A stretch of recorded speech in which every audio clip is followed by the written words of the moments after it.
Basil is one of my favorite things about summer. Like all the great things in life, when it's time for them to leave, you hold on to it as long as you possibly can. Put it in the freezer if you have to. So today we're going to make pesto alla Genovese in the traditional way, in the mortar and pestle. And for more information on that, you can find it in Ginger's article exclusively on Patreon.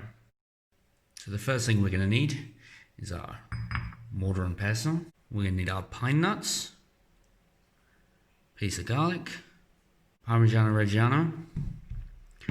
This is a Pecorino Romano. And this is a Pecorino Sardo.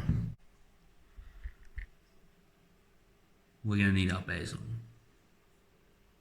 Now this has been washed and dried. Last but not least, our good quality olive oil.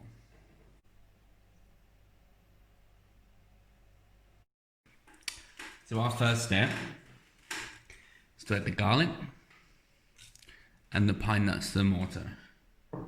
And to this, we add a pinch of coarse salt.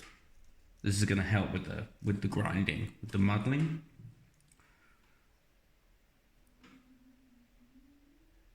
And some of the olive oil. Now the idea is we want to start making a paste. This is a base for the basil to go into. And grinding those pine nuts and that garlic into the oil is going to make a nice creamy base. And a good start for our pesto.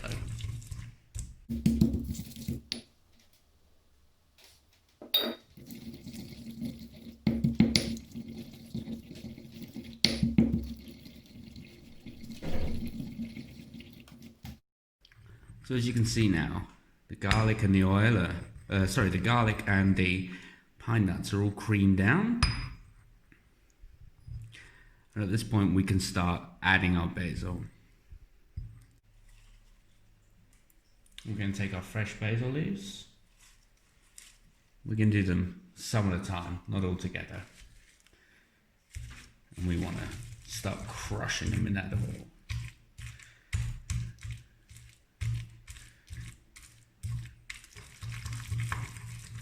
This is where it significantly differs from the blender method. The blender method chops up the herbs, whereas what we're doing here is muddling, effectively. Imagine you're muddling your mint for your mojito, trying to get all of that flavor out. It's the same concept with basil and with pesto.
Once we've creamed our garlic down into the sauce, you see how it's not supposed to be oily? I know it's, the consistency of oil, but it's not oily. It's been creamed into a homogeneous sauce, which is important about basil, and it's one of the reasons why to do it in the mortar and pestle is a good idea. Now our basil is broken down. We're going to add our cheese. So I have my pecorino, I have my parmesan, my parmigiano. We're just going to give that whole thing a mix together. Oh, there we go.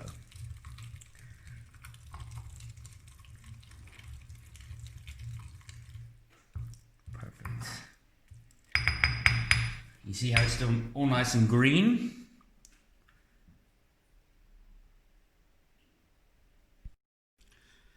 And now with our cheese mixed in, so it's all still beautiful and green.